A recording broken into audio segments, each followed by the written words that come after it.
Alors, alors, j'ai tout bon. Caprice, J'ai tout bon. Donc, votre entreprise appartient au groupe belge Floridienne. Et en gros, depuis les années 80, vous êtes dans le domaine du recyclage, donc des piles à accumulateurs, initialement par voie pyrométallurgique. Et on va dire que depuis peu, vous avez mis en place sur le site de Vivier une unité de recyclage des batteries lithium-ion de véhicules électriques par voie hydrométallurgique. C'est la suite du projet UEX2, c'est bien ça. Et donc, c'est ce que vous allez nous présenter aujourd'hui. avec grand plaisir.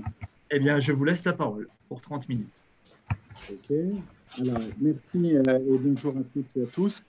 Dans le domaine technologique, je vais demander à un autre intervenant connecté de nos équipes, qui est notre responsable labo R&D, de partager.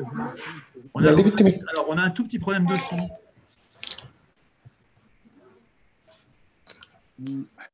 Voilà. Alors, on a votre diaporama. Merci beaucoup. Alors, je vais couper mon micro. Il y a peut-être d'autres des gens de l'assistance qui ont laissé leur micro parce qu'on entend un peu de l'arsène. Ah, bah là, on n'entend plus rien. J'espère que par contre, vous m'entendez encore. Si ça se trouve, c'était le mien de micro.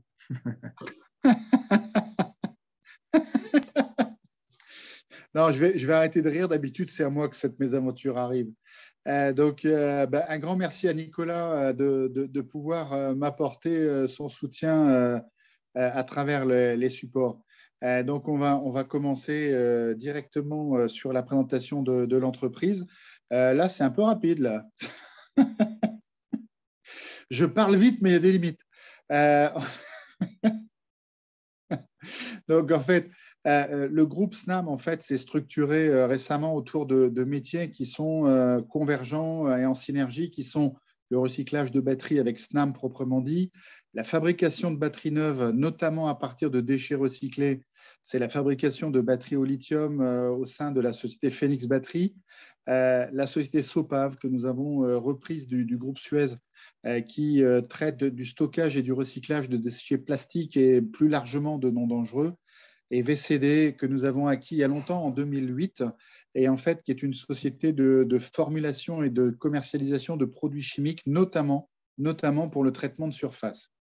Sur l'écran d'après, nous avons un rapide historique qui sert juste à prendre conscience du fait que nous nous inscrivons dans le temps long. Il faut savoir que SNAM a été créé en 1977 et donc ça date vraiment pas d'hier. Par contre, le vrai virage, c'est effectivement dans les années 2010 et suivantes, avec le fait d'abandonner les métiers de ce que j'appellerais de fonderie de métaux non ferreux, avec à la marge du recyclage de batteries ferroviaires. Et en fait, on est devenu un pure player, comme disent les barbares, de ce qui concerne le recyclage des batteries, progressivement pour devenir leader du recyclage généraliste, c'est-à-dire le recyclage de toutes les chimies, sauf le plomb. Et donc, sur les diapos suivantes, nous allons ensuite voir que l'entreprise s'est installée sur deux bassins versants d'un point de vue emploi, industrie. Nous avons en Isère, à Saint-Quentin-Falavier, Verachimie, VCD, et également SNAM, l'unité de recyclage. Nous avons dans le domaine de l'Aveyron, au nord de l'Occitanie, à la frontière, pas loin de la région Rhône-Alpes, nous avons en fait les autres sociétés qui sont SNAM, l'unité notamment hydrométallurgique, mais aussi la Sopav, et Phoenix Battery, le manufacturier. Alors, le chiffre est exact de 5 établissements à ce stade. On n'est malheureusement plus à 150 collaborateurs. On vient de passer la barre de 170 depuis la semaine en cours. Donc, en ce qui concerne les activités, et là, je me centre sur SNAM à proprement parler. SNAM a des activités très diversifiées que je qualifierais de filières verticales dans le domaine du recyclage des batteries. La vision de votre serviteur l'a conduit à développer des solutions de logistique, d'emballage spécialisé, de transport. Et dans le cadre du traitement, nous avons intégré des traitements qui vont permettre de recycler, comme on l'a vu, hein, des chimies très, très diversifiées comme les alcalines salines au zinc, mais aussi les batteries nickel-cadmium, le lithium-ion, et au niveau un peu plus délicatessen, les nickel-sodium, batteries thermiques, ou les métallhydrures, utilisés maintenant majoritairement dans les hybrides japonais. En ce qui concerne la suite de la présentation, j'aimerais introduire une emprise territoriale pour que vous compreniez comment on peut devenir un généraliste et leader dans un secteur comme l'Europe. En fait, nous importons l'immense majorité des batteries que nous traitons. Il faut savoir qu'aujourd'hui, on est en importation faciale de 82% des batteries traitées. La France, en tant que gisement, ne représente que 17% de tout le tonnage que nous traitons aujourd'hui. Si nous poursuivons dans la continuité, je voudrais juste introduire un peu plus en détail les typologies de ce que nous recevons pour visualiser un peu ce qu'est le métier du recycleur des batteries. Globalement, nous recevons de la petite pipille de type AAA jusqu'à les grands systèmes automobiles à la Tesla ou même des batteries d'autobus qui pèsent jusqu'à 1,5 tonne unitaire. Donc des très grands systèmes dans toutes les chimies, que ce soit l'industriel, que ce soit le portable et de manière un peu darwinienne, les déchets de production des industries qui les fabriquent. Ça peut être des rebuts de production ou des bouts de station. Poursuivons ensuite en ce qui concerne l'encadrement de nos activités, à savoir que nous obéissons à travers SNAM à un classement de nos activités qui sont soumis à ce qu'on appelle le statut Seveso ou seuil haut, puisque par les règles dites de cumul, nous traitons des grandes quantités de métaux lourds que nous collectons et que nous nettoyons à travers les différents sites européens.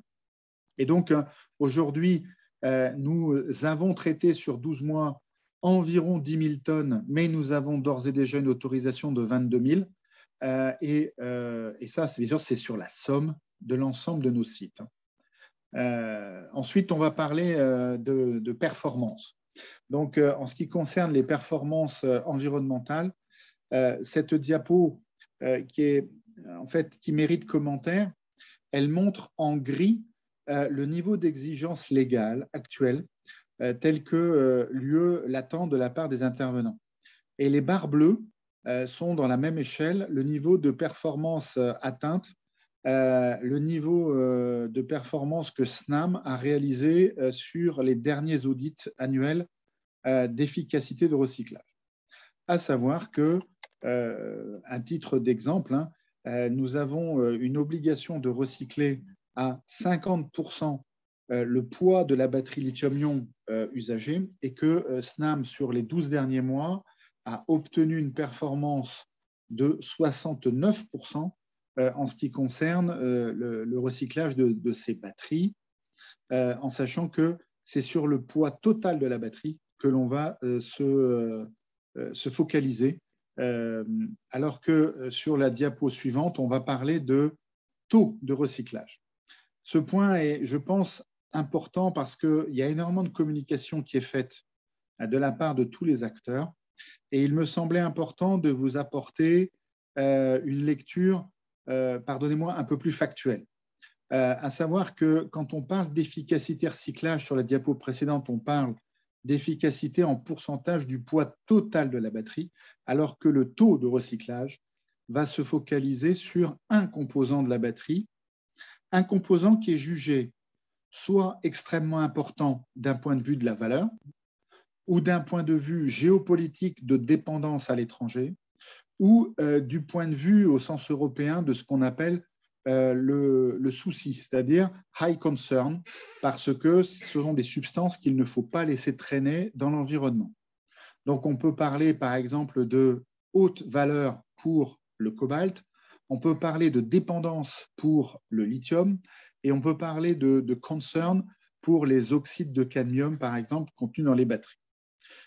Il faut savoir que là où le taux de recyclage doit être là aussi supérieur aux 69%, aux 50% de la législation. Dans le futur, on va attendre des taux plus importants et SNAM, déjà aujourd'hui, dépasse les 99% sur les métaux les plus classifiés. Ensuite, si on avance dans notre présentation, il faut comprendre que pour recycler des batteries, nous aurons besoin de procédés très différenciés. Les procédés, c'est ce qui fait la grande clé de la pureté et de l'efficacité chez SNAM. Aujourd'hui, votre serviteur, il a une chance dans son malheur. Il n'est ni un aficionado de l'hydrométallurgie, ni un ardent défenseur de la théorie de la pyrométallurgie. Il est industriel et donc il a traité l'ensemble de ces procédés, peu ou prou. Et en fait, nous avons intégré chez SNAM à la fois les procédés mécaniques, la pyro et l'hydrométallurgie en prenant le meilleur de ce qu'ils pouvaient nous fournir. Pour que vous compreniez bien, il faut savoir que, et je vais vous donner cela en termes très clairs, les procédés mécaniques sont faciles de mise en œuvre, mais ils déploient des puretés qui sont médiocres. Par contre, ils éliminent certains polluants extrêmement faciles à ôter, comme par exemple les papiers ou les plastiques. La pyrométallurgie, c'est un procédé qui, certes, coûte cher en investissement, mais par contre, qui est un procédé qui peut intégrer énormément de tonnage et donc qui permet des coûts de mise en œuvre, des coûts d'exploitation relativement faibles. Là aussi, on va parler d'un OPEX ou d'un coût d'exploitation plus limité, mais de pureté relativement limitée. Il faut savoir que par la voie pyrométallurgique, on atteint rarement des puretés très élevées attendues par le marché. A contrario, le dernier procédé hydrométallurgique, donc par voie liquide d'attaque, dilution puis précipitation, en fait, on a là une famille de procédés qui va être très riche de possibilités de fournir de la haute pureté. Il faut savoir que les procédés permettant de mettre sur le marché des précurseurs de cathodes pour les batteries, donc des puretés supérieures à 99,9%, en fait, ce sont des procédés qui sont exclusivement hydrométallurgiques. Par contre, l'inconvénient de ces procédés, c'est qu'ils coûtent fort cher. Ce sont des procédés qui coûtent généralement des sommes tellement astronomiques que les utiliser précocement, c'est un facteur d'échec, puisque vous allez fabriquer un billet de 10 € et vous allez consommer un billet de 50 € pour le fabriquer. Donc, ça sera absolument anti-économique. Alors, la philosophie de SNAM sur ce point, et pardon de m'y appesantir, c'est de préparer les traitements par voie mécanique, par voie pyrométallurgique, par exemple pour enlever les organiques, et ensuite d'intégrer en hydrométallurgie uniquement les fractions concentrées qui méritent d'être purifiées et d'entrer dans la fabrication de produits finis. Si nous avançons, en fait, nous allons passer maintenant sur la phase de recherche et développement. Donc, sur cette phase de recherche-développement, il faut savoir que nous nous inscrivons dans la thèse défendue présentée avec succès par Margot. Margot Zielinski a travaillé chez nous pendant les 3 années de sa thèse CIFRE sur ce qui concernait le recyclage et la valorisation par voie hydrométallurgique des batteries nickel-métal-hydrure. Il faut savoir que c'est un enjeu industriel parce que les batteries nickel-métal-hydrure sont les batteries qui équipent les véhicules hybrides thermiques. Hybride thermique, c'est par exemple la Toyota Prius. Vous avez un moteur à explosion, vous avez une batterie et vous faites des économies de carburant et de gaz carbonique en utilisant la batterie pour le démarrage au stop, le démarrage au feu, et le moteur thermique est utilisé en phase stabilisée lorsque la consommation est plus faible. Et en fait, la voie suivie portait sur l'expérimentation, bien sûr, à l'échelle de pilote, pour établir dans des rapports de solides liquides et de modélisation les réactions de lixiviation que nous avions tenté de mettre au point. Donc, bravo à Margot, qui a réussi avec succès en décembre 2020 à défendre sa thèse à l'époque. Si nous avançons, nous avons en fait ici une sorte de cascade, des enchaînements de tâches et qui sont destinés à vous montrer le lien qu'il y a entre la R&D, la question scientifique et donc la thèse par rapport à l'entreprise industrielle. En fait, l'entreprise va collecter, trier, démanteler. On va faire un traitement de pyrolyse pour ôter tous les organiques. Et puis, par la mise au point d'un broyage pour assurer une morphologie, on va séparer magnétiquement les fractions. Et une fois qu'on a atteint une poudre, et vous en conviendrez, qui est déjà extrêmement travaillée, on a sur cette poudre besoin d'entrer dans l'étape expérimentale de dissolution et de voie hydrométallurgique. Sur la suite, en fait, cette précipitation qui est recherchée dans le travail a conduit, entre guillemets, directement à l'obtention de particules qui viennent, bien sûr, de la source de batterie, puisque c'était la source unique, et qui a permis je dirais, de déterminer, de caractériser ces particules en les reliant au processus calendaire de vieillissement et en les reliant également aux étapes préliminaires de traitement thermique. Ensuite, on voulait présenter un petit peu l'apport en termes de lien entre l'expérimentation et le lien vers la modélisation, c'est-à-dire la capacité à travers des batteries de test qui étaient intensives et qui permettaient d'attaquer des très grandes quantités d'échantillonnage grâce au gisement industriel. Ça permettait de donner une base statistique fiable qui a permis de commencer à poser les prémices d'une modélisation. Et en fait, ça a permis d'aller chercher un outil permettant de prédire, donc de générer un prédictif sur la cinétique de la réaction de précipitation de la poudre. Ensuite, je dirais que nous avons, dans cette continuité de travaux, initié, je dirais, une suite. Nous avons initié une poursuite de notre ambition à travers, je dirais, l'enchaînement d'une seconde thèse qui partait des résultats déjà obtenus et qui permet d'aller rechercher de manière plus fiable les procédés de précipitation centrés sur les terres rares.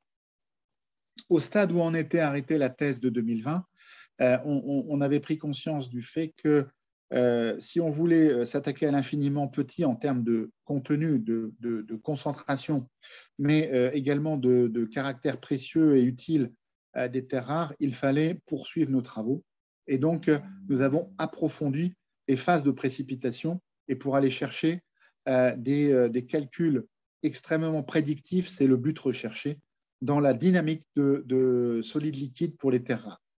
Ensuite, voilà, dans cette thèse, les premières campagnes ont permis de caractériser par voie d'expérimentation, là aussi de manière simple et statistique, je dirais des variations de résultats en fonction de l'agitation, en fonction de la température, etc. etc.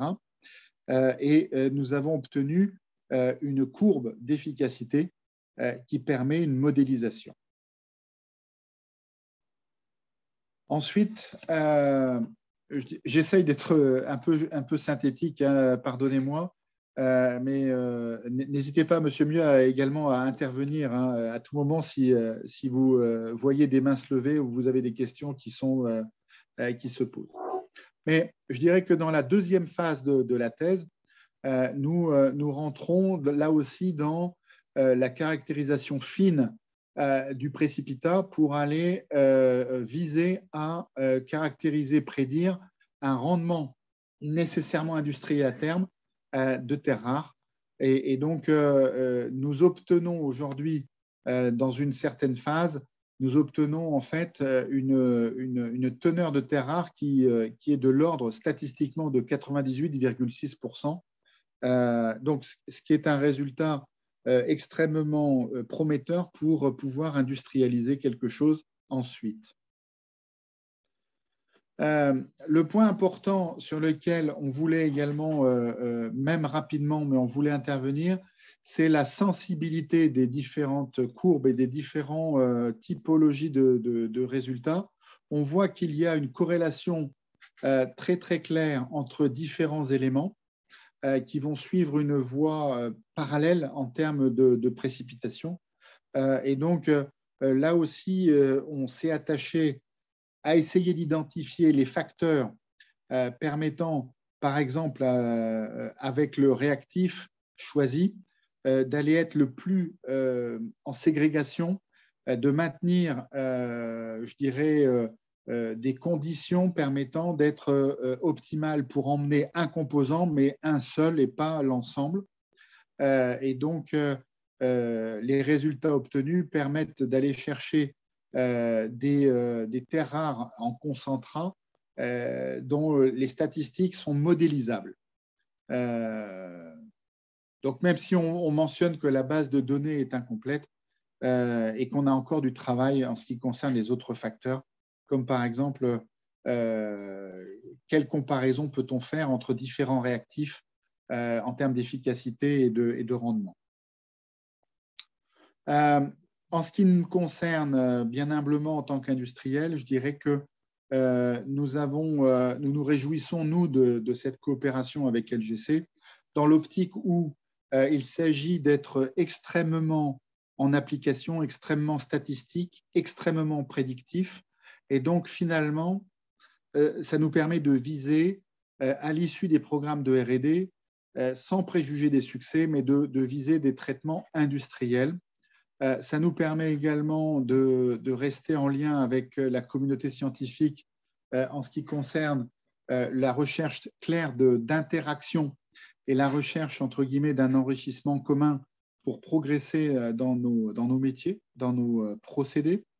Et puis également parce que ça nous permet de procéder, entre guillemets, à une forme de valorisation de nos territoires et de nos métiers, et donc de contribuer à l'attractivité pour, comme le disait un ancien ministre de l'Éducation, pour attirer nos jeunes cerveaux et les amener à intégrer le monde de l'industrie, je dirais, indépendamment du monde de la recherche ou en complément du monde de la recherche. En ce qui concerne les points marquants, j'aimerais rappeler l'inscription, entre guillemets, dans la chaîne de temps entre le temps long, et c'est un de mes messages, le temps long nécessaire à la R&D, s'inscrire dans un programme long comme par exemple UEX2, soutenu par l'ADEME, qui nous a permis de nous inscrire à partir de 2014 et donc sur presque 6 ans dans des traitements qui ont permis de déterminer nos procédés de première génération par voie hydrométallurgique. Et on les poursuit avec non pas des nouveaux programmes, mais des continuités de programmes pour aller procéder à des améliorations et être en voie de progrès sur tout ce qui concerne les métaux stratégiques qui sont extrêmement recherchés dans les batteries usagées telles qu'elles sont mises à la route ou mises en marché actuellement. Donc, alors par contre, là j'ai un trou, je travaille de tête, je n'ai pas la suite de la diapo. Qu'est-ce qui vient après? Ah, voilà. Alors, une introduction sur le fait de prendre conscience que ce qu'on vous présente là, ça n'est pas un terme galvaudé de black mass, c'est un concentrat qui est plus typique de SNAM que du marché, puisqu'il faut savoir que en général, la concentration cobalt, manganèse, nickel et autres métaux est quand même beaucoup plus faible. Il faut savoir, par exemple, que dans une batterie automobile de génération actuelle, vous allez trouver 8% de nickel et vous allez trouver un cobalt qui va tomber à 4% du contenu de la masse active. Donc, c'est très, très faible. Et en fait, cette masse que vous voyez décrite ici est par contre un concentrat qui est déjà débarrassé des organiques et également reconcentré. Donc, on a enlevé du carbone pour éviter d'être dans une masse beaucoup trop informe. Là, à ce stade, on va bien sûr la dissoudre à l'acide sulfurique pour ensuite établir une filtration permettant de filtrer les graphites, donc les carbones, pour les enlever et concentrer à nouveau la masse. On va voir sur la diapo suivante que l'étape d'après consiste à ajouter du sel, puis dans une réaction à l'acidité contrôlée, de permettre la précipitation. Donc, on va précipiter par phase successive et on va précipiter les métaux les plus communs des batteries lithium. Je dirais tout ce qui concerne le manganèse, le cobalt, le nickel. J'insiste pas sur la redissolution parce que le raffinage consiste à repratiquer pour aller rechercher une purification, aller rechercher une autre réaction successive. Et nous avons, pour la mémoire, procédé à ces réactions au niveau labo, puis sur des petits pilotes 1 litre, 10 litres, et nous en sommes au mètre cube. En ce qui concerne les conclusions et je dirais les étapes d'après, puisque plutôt que de parler de verrous, je préfère parler d'opportunités de travailler, je dirais qu'en fait, nous avons aujourd'hui d'excellents résultats en matière de rendement qui permettent d'aller chercher 95% de facteurs d'obtention avec des conditions qui sont relativement faciles à gérer dans un cadre industriel, ce qu'on appelle des conditions douces. Nous avons donc des résultats tout à fait honorables par rapport au fait qu'on les exerce dans un cadre industriel.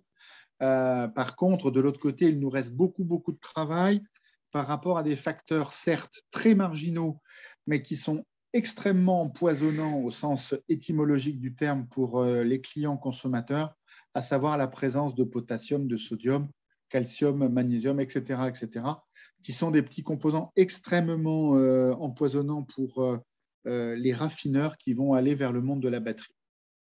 Ça, c'est le point le plus important. Après, nous avons également un énorme travail à faire sur l'efficacité de nos réactions. Efficacité industrielle, c'est se poser la question de minimiser nos rejets.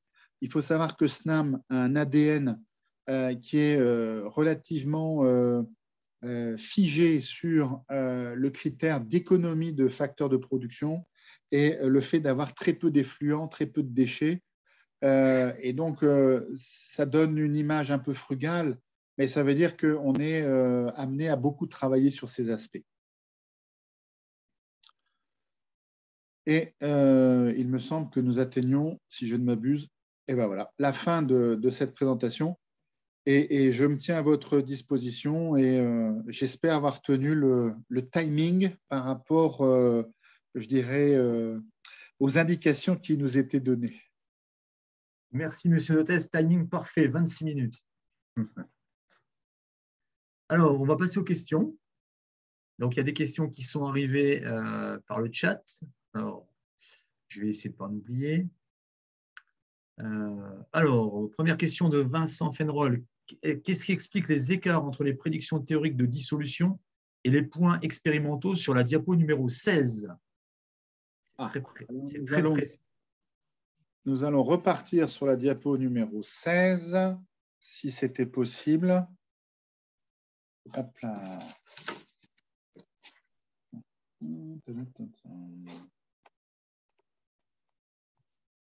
Hop.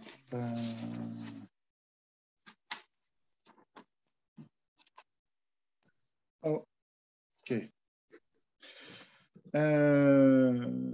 Alors, en fait, moi, je dirais que le plus gros impact de dispersion de nos résultats provenait de la volonté que nous avions de travailler dans un environnement le plus proche possible des conditions d'industrialisation. Donc, en fait, nous avons des facteurs de dispersion en fonction des, alors certes très évidents, hein, en fonction des températures, en fonction des quantités de réactifs, etc. Ça, c'est un facteur sur lequel je ne reviendrai pas.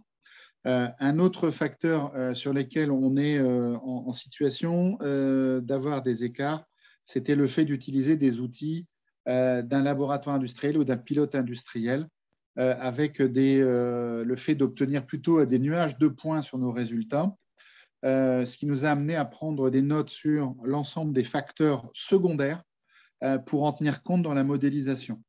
En fait, la modélisation permet de déterminer non pas une simple droite d'ajustement, une courbe d'ajustement, mais elle permet également de tenir compte du fait qu'on peut avoir des points dispersés parce qu'au moment d'une campagne, on avait une température ambiante qui était pénalisée par des facteurs extérieurs. Et on sait tous en chimie à quel point ça peut avoir des conséquences un peu lourdes. Après, je prends note, si vous voulez bien, de la question pour apporter peut-être une réponse complémentaire si ça s'avère nécessaire. Dites-moi s'il est nécessaire de rentrer plus dans le détail. Si l'émetteur de la question veut bien mettre un commentaire complémentaire, ça sera avec plaisir. Merci, Monsieur Notez. Question suivante de Corentin Play. Envisagez-vous de diversifier votre activité de recyclage et notamment vers les pots catalytiques qui contiennent effectivement des métaux stratégiques, palladium, platine? Alors, à ce stade, en fait, ce sont des secteurs qui sont intéressants, mais sur lesquels nous ne sommes pas encore de métier. Aujourd'hui, Snam a de tels besoins de capitaux et a un tel effort de R&D dans la continuité de son cœur de métier qui sont les batteries rechargeables que nous sommes ouverts à des coopérations dans le domaine des métaux rares et métaux stratégiques à travers, on va dire, des groupes de travail. Mais par contre, tout ce que nous faisons a vocation à se transformer en industrie. Et donc, à ce stade, nous n'investiguerons pas l'industrialisation sur les pots catalytiques. Il y a des spécialistes là-dessus, comme des groupes comme Johnson Matthey, Co, qui avancent dans ce secteur. Ils ont un coup d'avance. Question de Vincent Georgeot. Vous faites mention d'un taux de récupération de 99% du lithium à la diapo 10 sur le recyclage d'accumulateurs. Sous quelle forme est ce lithium et quelle est sa pureté? Alors, à ce stade, en fait, nous récupérons 99% du lithium sous forme carbonate. Et ce carbonate peut avoir des puretés en fonction du prix accepté par la contrepartie. Il faut savoir qu'en général, ce sont des puretés qu'on appelle des puretés de précurseurs, puisque avec les cours actuels de ce métal, le carbonate est utilisé en tant qu'additif sur des matériaux de construction. Et en fait, la haute pureté n'est pas nécessaire. Donc, ils acceptent jusqu'à des faiblesses de l'ordre de 60-65% de pureté, avec un centrage plus proche des 80-85%. Une question de Jean-Christophe Gabriel. Certains procédés font appel à une étape de décharge des batteries, ce qui a un coût important. Comment gérez-vous cela? Et idem pour l'étape précédente, celle du tri des différentes technos. Alors, en fait, ça apporte, la question en contient deux et en fait, ça appelle deux réponses différentes. En ce qui concerne la décharge avant recyclage complet, là, je ne parle pas du démantèlement, je parle du procédé de recyclage. Snam a misé sur la mise au point de procédés de pyrolyse de nouvelle génération. La pyrolyse, vous savez, c'est un peu la même chose que ce que j'ai à mon domicile, mais quand même un poil plus technique, puisque la pyrolyse de Snam elle est utilisée en anaérobie. L'idée de l'anaérobie, c'est d'éviter évidemment des réactions d'inflammation beaucoup trop rapides, de créer de l'oxygène et donc d'avoir des réactions chimiques indésirables dans les échappements. Par contre, l'avantage de cette pyrolyse, c'est que vous allez avoir une élimination de l'ensemble des organiques et la libération de l'énergie chimiquement contenue dans les cellules. Donc, à l'issue de cette pyrolyse, vous avez une base purement minérale. C'est une des clés pour permettre un traitement hydrométallurgique, puisque vous n'avez plus d'organique et vous échappez au coût de nettoyage et de séparation que les grands hydrométallurgistes peuvent avoir à supporter. Donc ça, c'est pour la libération de l'énergie dans les cellules. Le minéral, dans le cadre du traitement, est exempt d'organique, mais exempt d'énergie également. Dans le cadre du démantèlement, nous procédons à ce qu'on appelle chez Snam un démantèlement soigneux. Alors, il a tendance malheureusement à coûter assez cher.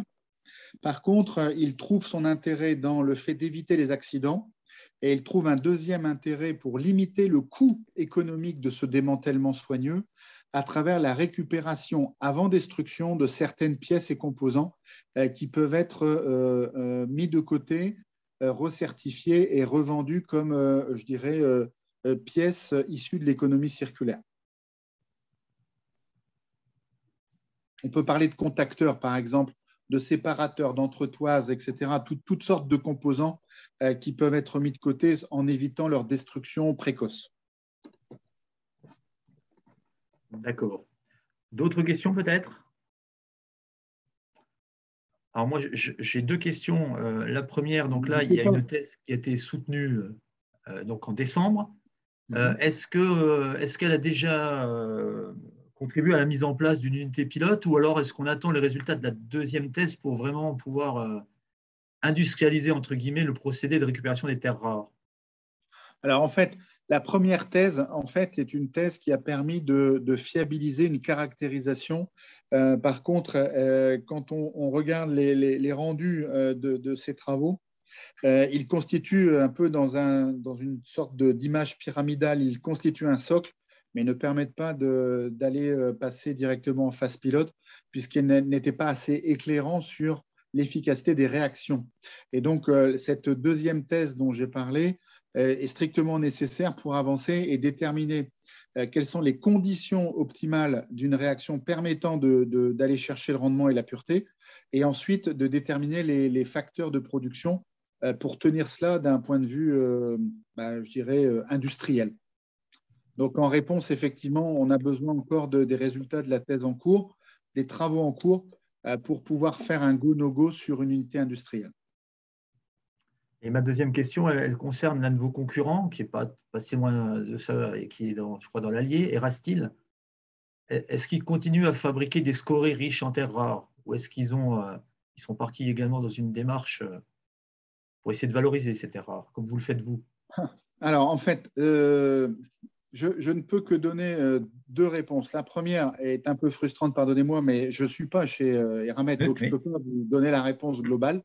Je sais qu'ils ont ce résidu du traitement nickel-métal-hydrure par voie thermique qui a tendance à laisser des poussières de filtre, mais aussi des laitiers qui contiennent justement les lanthanes, puisqu'en fait, tous les lanthanides sont partis dans cette réaction, ils sont légers et on les retrouve dans les résidus. Ce que je peux vous dire par contre, c'est que sans préjuger de la position du groupe Eramet, la nouvelle réglementation à partir de 2022 va tellement sévériser les conditions d'efficacité qu'il sera quasiment vital d'aller chercher les moindres des composants et donc il n'y aura plus de possibilité d'en laisser de côté en les laissant partir. Merci de votre réponse. Alors, une question qui nous arrive, donc d'Abderrazak Masmoudi. Vous avez dit que vous récupérez le lithium sous forme de carbonate qui a une forte solubilité dans la phase aqueuse, supérieure à 13 grammes par litre. Comment faites-vous donc pour concentrer le lithium dans la phase aqueuse? Ah, ça c'est une excellente question qui relève visiblement pas de mon incompétence personnelle. Ce que je peux faire, c'est, on peut avec le compte-rendu le noter, je le fais, et puis apporter un complément qu'on pourra diffuser aux participants, si vous me le permettez, parce que là, visiblement, je vais commencer à m'aventurer en terrain spongieux. Aucun souci, aucun souci. D'autres questions? Ben, s'il n'y a pas d'autres questions, donc, Monsieur Notet, je vais vous demander de départager votre diaporama. Voilà. Alors, je vais mettre